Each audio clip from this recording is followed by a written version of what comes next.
Laios and the others have finally reached the third floor, which is now covered in dust and mold, and is now a shadow of what it used to be. As they are wandering around, Laios can hear the footsteps of different monsters and even distinguish them. This scares Marcel as she cannot comprehend this unique skill. Upon reaching a turn, Laios suggests they turn left since the golem seems to be wary of what's on the right, but Senshi is against this. Marcel reminds him that golems are basically 99% soil, but Senshi still insists they follow him.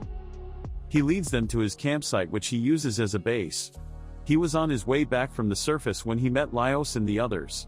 Even though monsters on this floor are either skeletons or decayed bodies, Senshi deems golems as marvelous creatures since they maintain perfect humidity and temperature. Chilchuk immediately realizes that Senshi is using golems as his personal garden to grow vegetables and scolds him. After gathering tools, Senshi leads them to the place where he keeps golems and grows vegetables.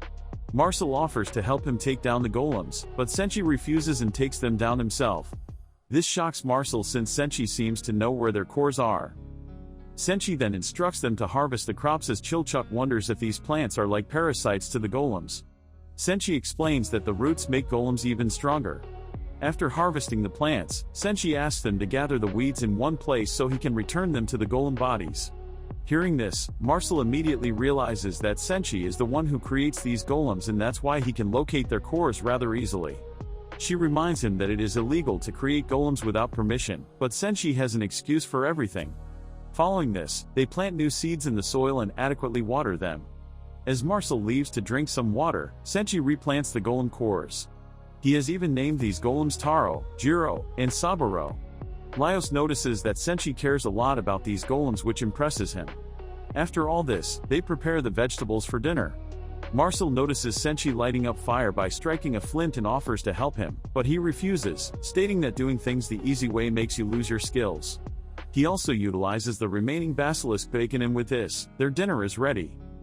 Marcel cannot believe that they're savoring such delicious vegetables in a freaking dungeon as Laios wonders if golems affect the taste of these vegetables. Marcel reminds him that despite their looks, golems are made from 99% soil, which makes him wonder what the remaining 1% is, but Marcel refuses to answer him. Senshi then leaves to take a dump as Marcel comments that the toilets here are quite neat compared to other floors and there are even flowers there. She wonders if someone cleans them up as a sudden realization hits her and she rushes before Senshi, who is carrying his feces and urine to the chamber pots. He explains that these are used as natural fertilizers, which makes Marcel puke. Chikchuk reminds her that fertilizers are made the same way on the surface as well. Laios then questions Senshi the reason behind doing all this, even though he can sustain a self-sufficient life on the surface as well. In response to this, Senshi explains that he is the one maintaining the toilets in this dungeon, removing zombies, sustaining the golems here, and in his absence, no one will do these things. He further explains that there used to be 10 golems and now there are only 3. If these 3 golems also disappear, monsters from lower floors will climb up and cause utter chaos. According to him, the dungeon is like a garden and you cannot abandon them, expecting to reap the rewards. Hearing this makes Laios question if leaving behind things would cause trouble, but Senshi reassures him that even if he is away, the golems will take care of things here. With this, they continue their journey carrying all these remaining vegetables as Marcel wonders what are they supposed to do with them. Senshi reveals that he usually uses them to bartering and sometimes, he sets up a temporary selling booth and sells them. He used to keep the money in a treasure chest, but he stopped doing that since it kept getting stolen.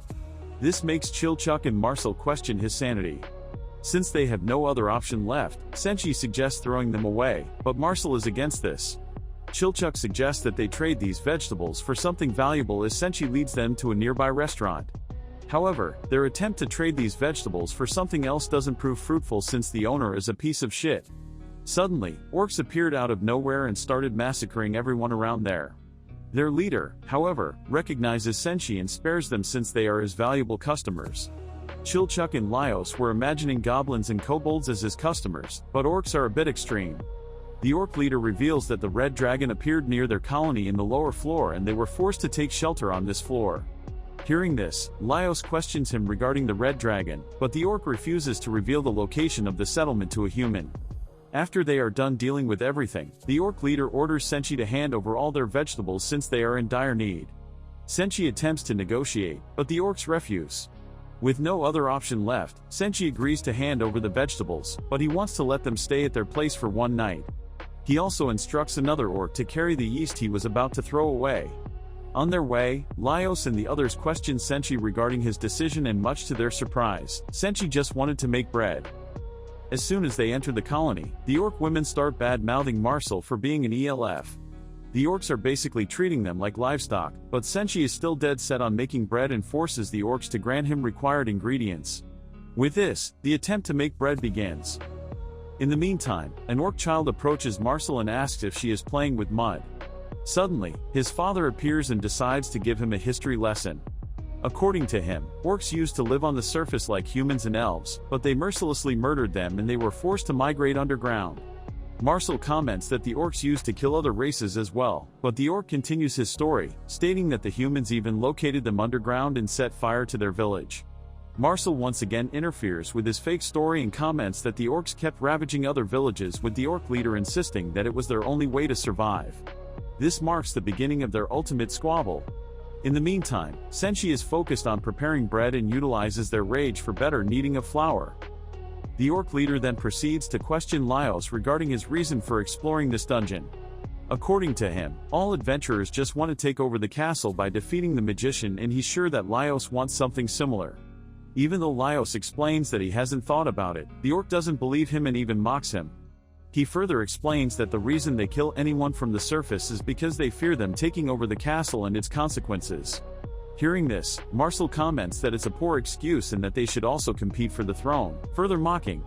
Their bickering session continues for a while, and after some time, the bread is finally ready. Even though Senshi has baked it, the orc leader insists that it belongs to them. Seeing this, his son asks why he isn't allowing them to eat the bread even though they made it. Marcel explains that bread alone is not enough for a meal and that they need other dishes as well.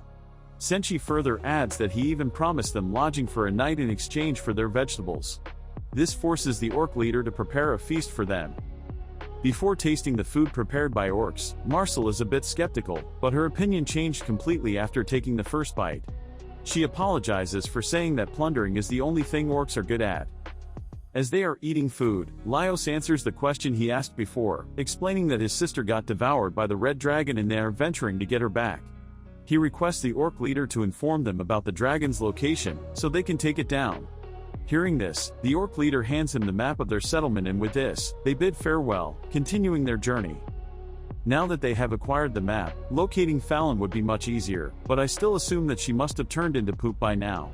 Anyways, make sure to like and subscribe, so you don't miss out on anything.